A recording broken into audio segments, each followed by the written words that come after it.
Bismillahirrahmanirrahim. Assalamualaikum warahmatullahi wabarakatuh.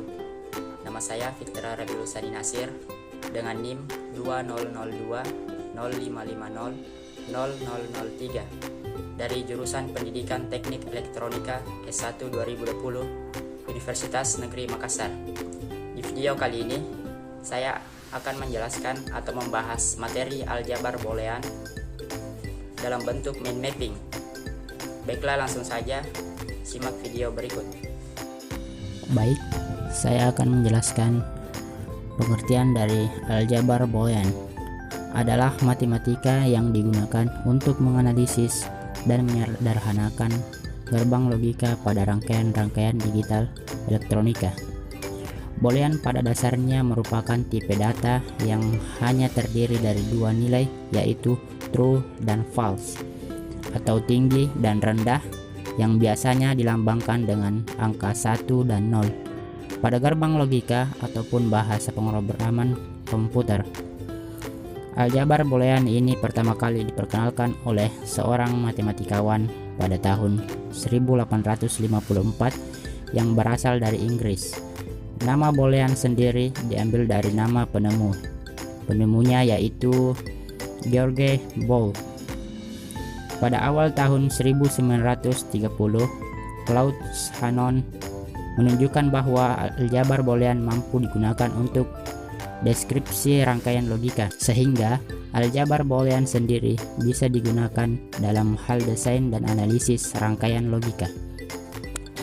Lalu, aljabar boolean sendiri terdiri dari yang namanya 1, 0, plus, dot, atau titik, dan juga aksen. Selanjutnya 1 itu true, 0 itu false, plus itu or atau tambah, dot atau titik itu and atau kali, a aksen itu not. Selanjutnya kita masuk ke dalam hukum aljabar boolean.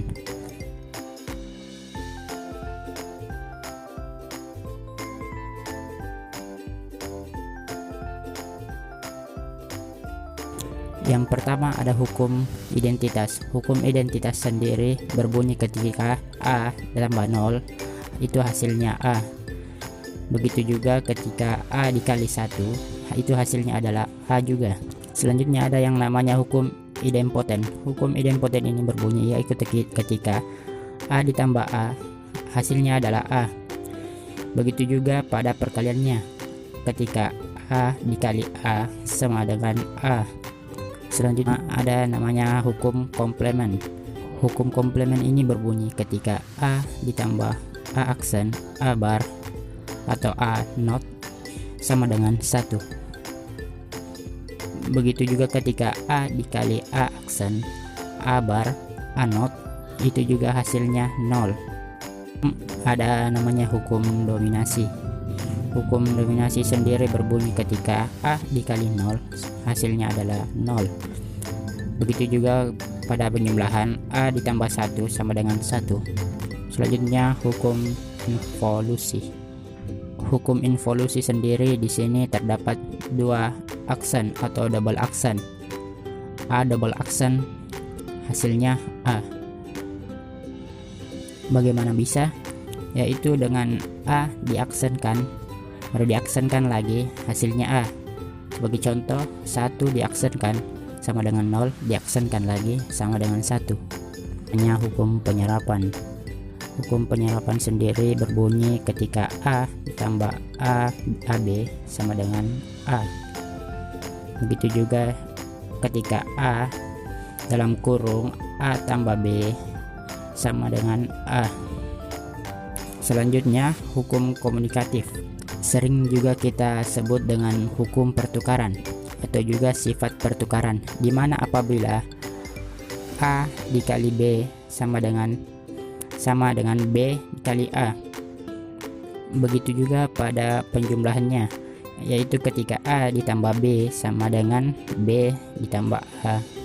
Selanjutnya kita ke hukum asosiatif atau sering kita kenal juga dengan pengelompokan, yaitu apabila tiga buah bilangan dengan cara pengelompokan dua bilangan dihitung terlebih dahulu. Di sini terdapat 3 buah bilangan, yaitu A, B, dan C, yaitu ketika A ditambah dalam kurung B ditambah C itu sama dengan dalam kurung A ditambah B ditambah C, di mana A ditambah B ini dioperasikan terlebih dahulu. Begitu juga ketika A dikali dalam kurung B dikali C sama dengan A dikali B di dalam kurung dikali C, yaitu didahulukan operasinya A dikali B. Selanjutnya ada hukum distributif atau penyebaran, yaitu ketika A dikali dalam kurung B ditambah C sama dengan A dikali B ditambah dalam kurung A dikali C, di mana ini akan dilakukan penyebaran, di mana A dikali B ditambah A dikali C. Begitu juga di penjumlahannya, A ditambah dalam kurung B kali C sama dengan A tambah B dikali A tambah C. Selanjutnya hukum De Morgan, di mana ketika dalam kurung A tambah B aksen sama dengan A aksen dikali B aksen. Begitu juga di perkalian dalam kurung A kali B aksen sama dengan A aksen tambah B aksen. Selanjutnya yang terakhir ada namanya hukum 0/1, di mana hukum 0/1 ini berbunyi ketika 0 aksen ini sama dengan 1. Begitu juga ketika 1 aksen sama dengan 0. Bagaimana bisa, yaitu ketika 0 diaksenkan yaitu sama dengan 1, dan begitu juga nomor 1 diaksenkan sama dengan 0. Baik, mungkin sampai di sini saja video penjelasan materi tentang aljabar boolean dari saya. Terima kasih telah menonton. Wassalamualaikum warahmatullahi wabarakatuh.